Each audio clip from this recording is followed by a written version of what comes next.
감회가 깊습니다. 오늘 이곳에 예배를 함께 드리게 되어서 30여 년 전 제가 목회를 시작하기 전 신학교 다닐 때 박이서 목사님께서 신학교에 오셔서 남부교회 전도사님이 필요한데 한번 와서 배울 생각이 없겠느냐 그래서 한번 여기에 온 적이 있습니다. 근데 하나님께서 부르신 곳이 딴 곳에 있어서 성사가 되지는 못했지만 그 이후에 연회에 KBS에 있으면서 손영원 목사님 또 박성삼 목사님 이분들의 파송 있을 때 간접적으로 여러분 교회를 위해서 기도하고 그랬던 적이 있습니다. 그런데 오늘 이 경사스럽고 뜻깊은 날에 하나님의 말씀을 대언하면서 함께 은혜 받는 시간을 갖게 된 것을 진심으로 감사드립니다. 약 10년 만에 저는 오늘 처음으로 한인교회에서 한국말로 설교를 하게 되어서 감회가 깊습니다. 원고 준비로 설교를 하게 되면 여러분께서 양해하시고 혹시 발음이 좀 안 좋더라도 이해해 주시기 바랍니다. 사랑하는 남부교회 성도 여러분께서 하나님의 넘치는 은혜와 축복이 항상 함께 하시기를 축원하는 마음으로 오늘 말씀을 준비했습니다.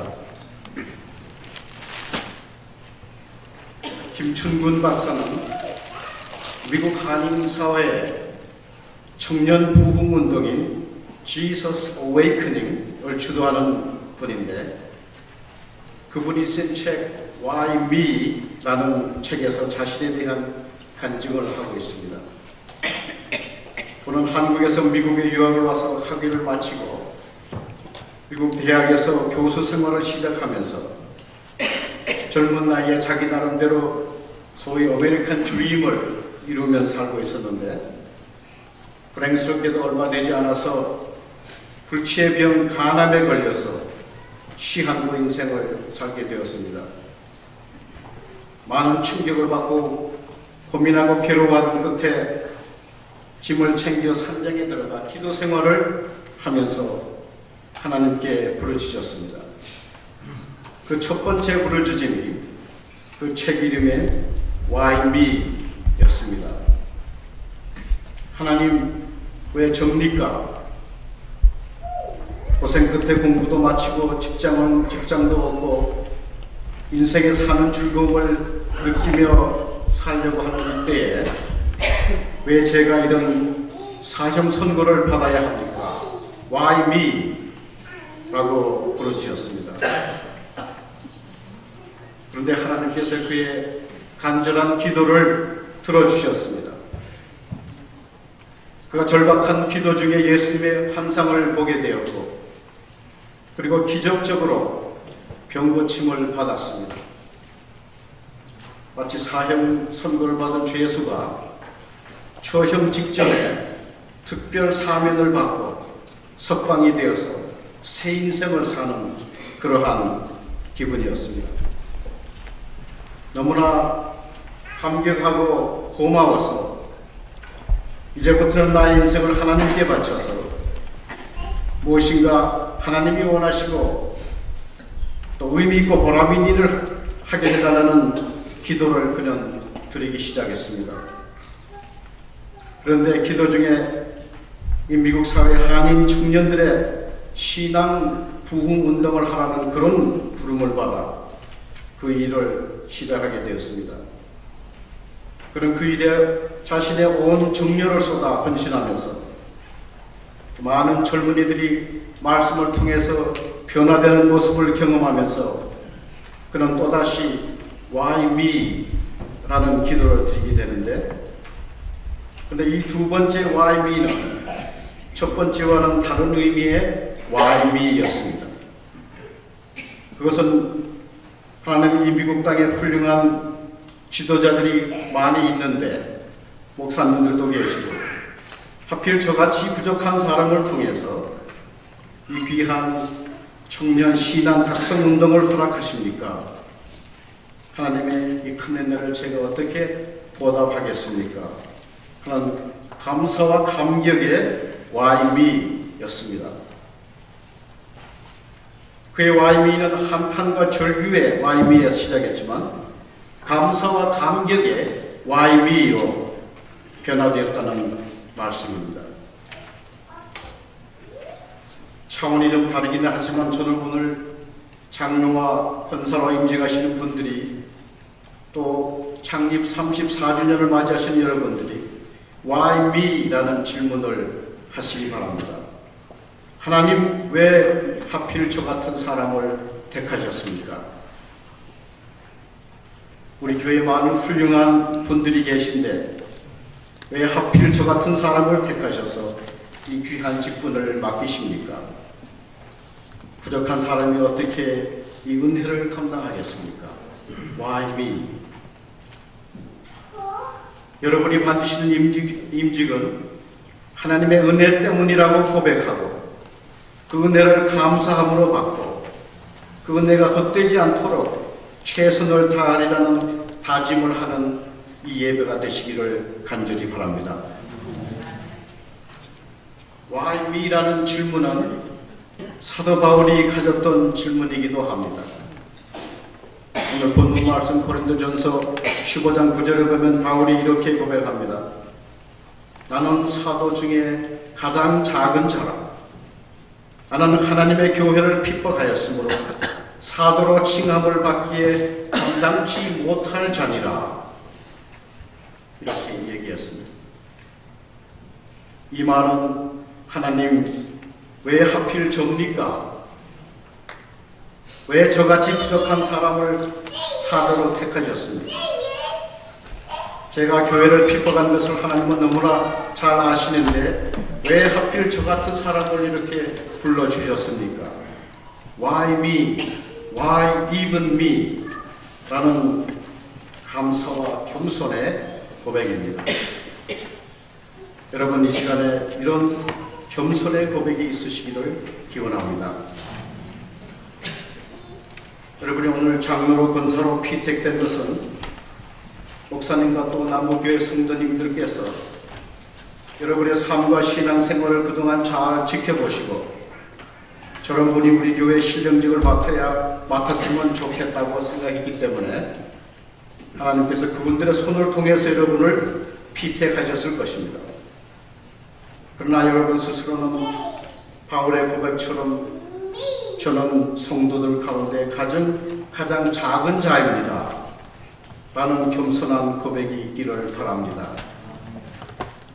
이러한 겸손의 고백이 없다면 오늘 임직에 대한 감사도 없을 것이고 감격도 없을 것이고 또 그 직분을 하나님의 은혜로 여기지도 않을 것입니다. 자신이 직분을 맡은 것은 당연한 것으로 때가 되고 차례가 되어서 맡은 것으로 또 다른 뜻으로 생각할 수가 있을 것입니다. 이렇게 될 때 신령직은 복음의 빛을 가리는 자리로까지 변질될 수가 있습니다. 사랑하는 성도 여러분, 우리들이 잘 아는 대로 장로, 권사, 집사의 신령직은 한국 교회에만 있는 독특한 제도입니다. 같은 감리 교단이라고 해도 미국인 교회는 이 제도가 없습니다. 백인 교회도 없고 흑인 교회도 없고 히스패닉 교회도 어느 교회에도 없는 한국 문화에 맞는 독특한 제도입니다. 그리고 오늘 한국 교회의 부흥과 발전 뒤에는 이 신령직의 공헌이 큰 것을 그 누구도 부정하지 못합니다. 우리 한인교회들이 교회를 위한 그 열심과 헌신과 희생적인 봉사 뒤에는 이 신령직의 공헌이 대단히 크다고 할 수 있습니다. 그런데 이런 좋고 긍정적인 역할도 있지만 반대로 이 신령직은 교회의 분란과 어려움의 원인이 되기도 하는 것이 현실입니다. 매해 차지 컨퍼런스를 전후해서 한국 교회를 담임하는 목사님들은 이 인선 문제 때문에 큰 홍역들을 치릅니다. 연중 행사입니다. 한인교회는 이 신령직 때문에 교회가 살기도 하고 또 이 신령직 때문에 교회가 분란의 소용돌이 속에 휘말리기도 합니다. 신령직이 약이 되기도 하고 병이 되기도 합니다. 그 이유는 직분을 받으시는 분들이 이 직분에 대한 올바른 이해가 부족하기 때문입니다. 하나님이 맡기시는 직분은 그것이 어떤 직분이든 그것은 값없이 우리에게 주시는 하나님의 은혜, 하나님의 선물로 받아야 합니다. 누구도 하나님 보시기에 자격이 있어서 그런 직분을 받는 분들은 없습니다. 우리 모두가 인격에 흠이 있고 언행에 실수가 많으며 부족하고 자격이 미달되지만 하나님께서 종으로 쓰시기 위해서 여러분을 택하시고 그 직분들을 맡기실 것입니다. 추수할 것은 많되 추수할 일꾼이 적으니 주인에게 청하여 추수할 일꾼들을 보내어 주소서 하라 하는 주님의 말씀처럼 일꾼으로 쓰시기 위해서 여러분들을 부르신 것입니다.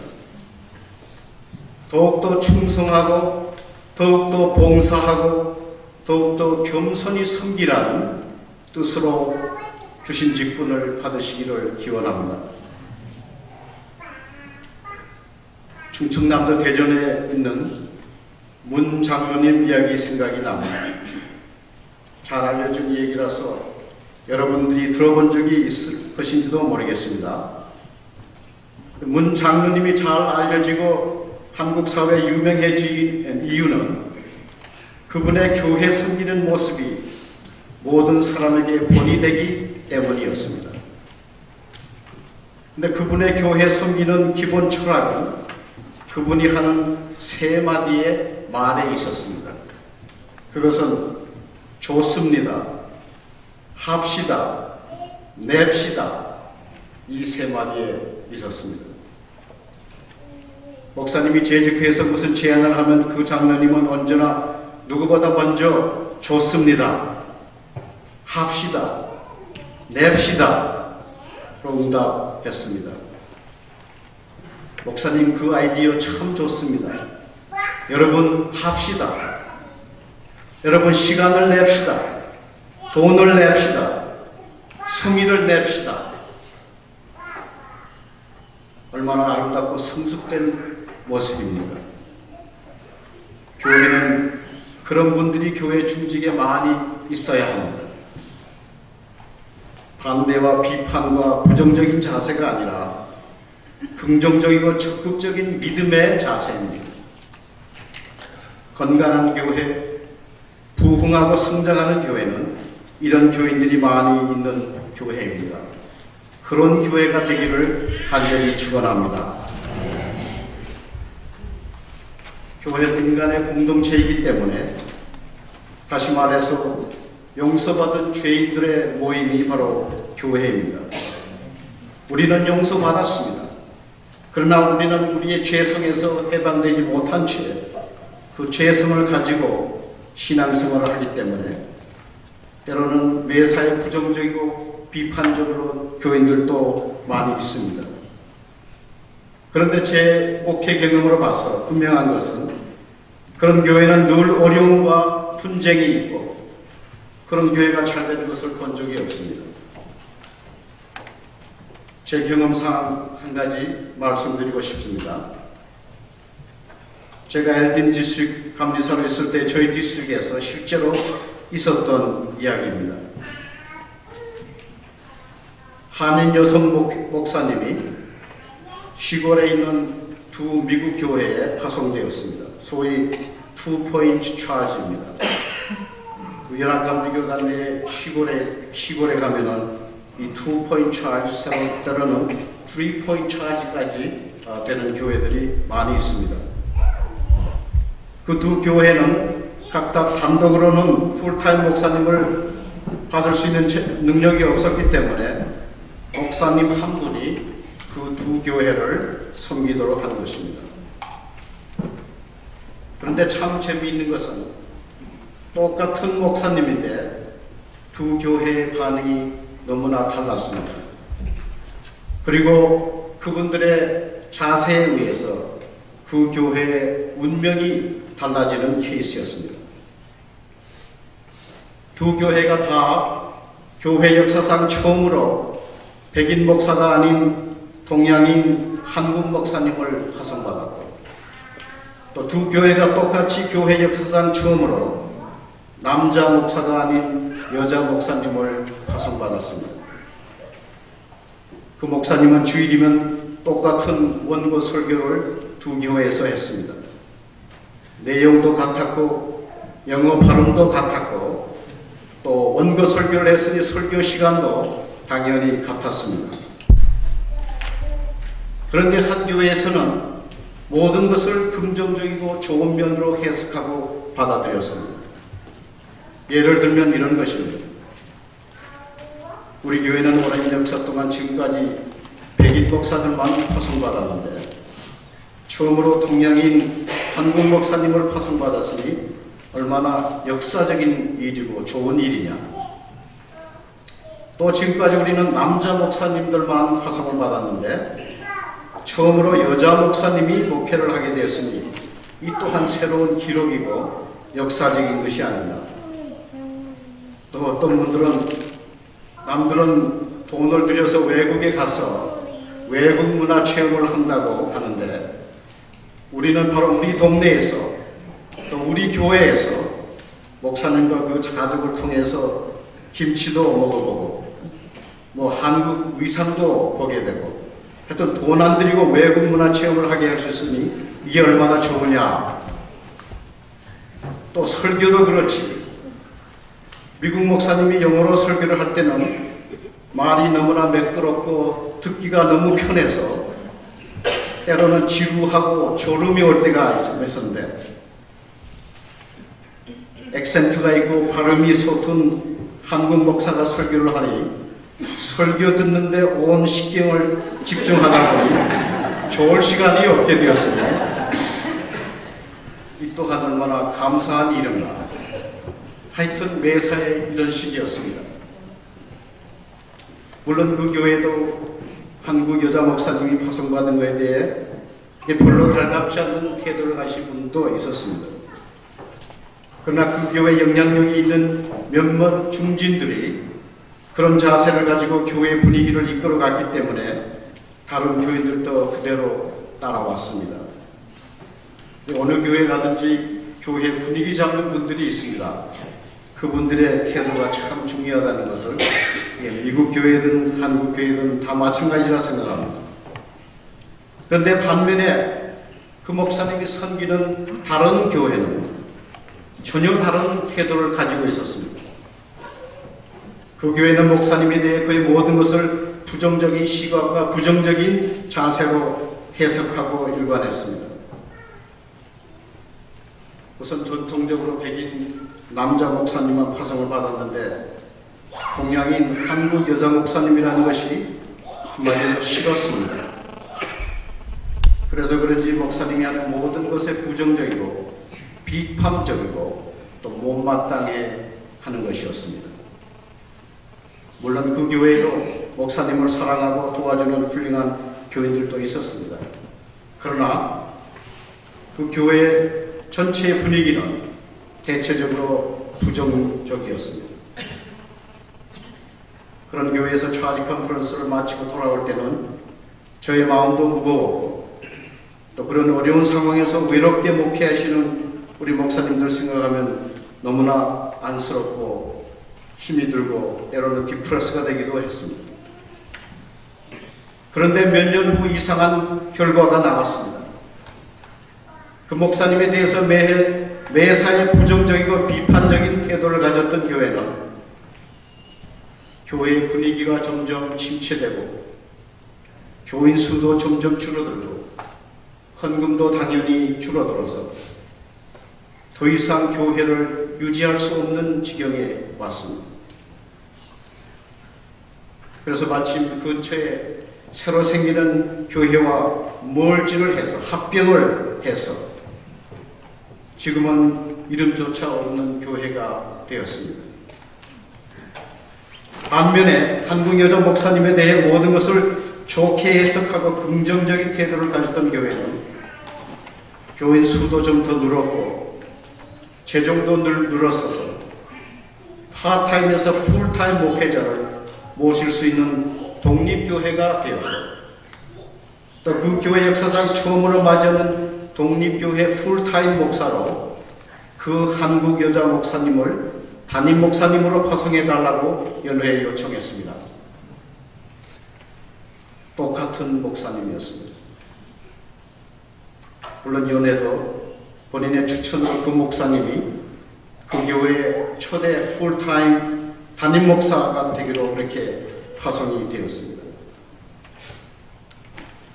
저는 이 모든 과정을 수년간 지켜보면서 많은 것을 배웠고 참 신기하다고 생각했습니다. 참 신기하다. 똑같은 한인 여자 목사님인데 교인들의 마음 자세와 태도에 따라 그 두 교회의 운명이 달라지는 것을 직접 목격했습니다. 사랑하는 성도 여러분, 이 원칙은 교회와 같은 단체나 개인이나에 상관없이 언제 어디서 누구에게도 적용되는 프린스플이라고 그렇게 믿습니다. 사랑하는 남부교회 성도 여러분, 특히 오늘 장로 권사로 임직 받으시는 여러분,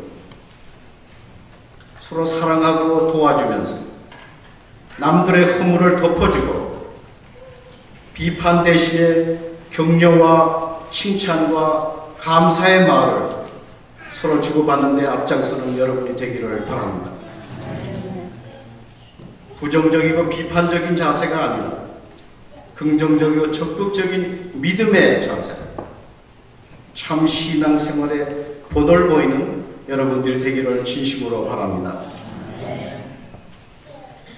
나의 나 된 것은 하나님의 은혜로 된 것이고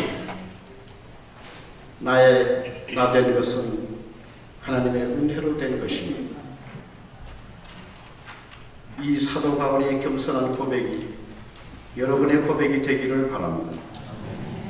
또 맡겨주신 귀한 사역을 감당하되 작은 일에 충성하고 변함없이 끝까지 충성하고 마음과 뜻과 정성과 최선을 다해 충성하시는 주의 종들이 되어서 이 땅에 하나님 나라가 여러분을 통해서 하는 축복된 주의 종들이 되기를 간절히 축원합니다. 다 같이 기도드리시겠습니다.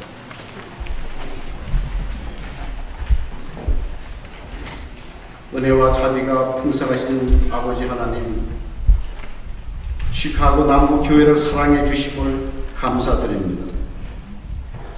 또 오늘 15분의 새로운 주의 일꾼들을 부르시고 택하시고 은혜 주심을 감사드립니다.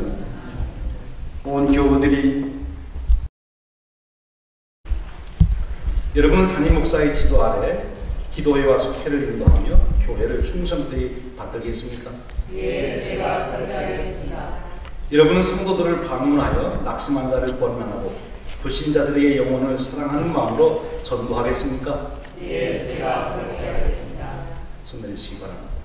우리 교우들 전체, 우리 시카고 남부 안연합 감리교회 성도들도 손을 드시고 서약해 주십니다.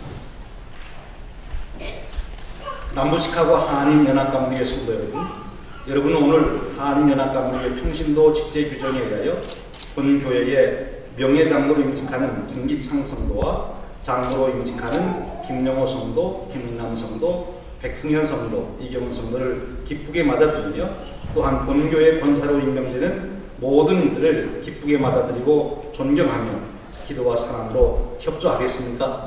예, 제가 그렇게 하겠습니다. 네, 감사합니다. 이 시간에 우리 연합회장 기도해 주시고 주님의 이름으로 축복하며 경배하겠습니다. 당신은 하나님의 언약 안에 있는 축복의 통로, 당신을 통하여서 열방이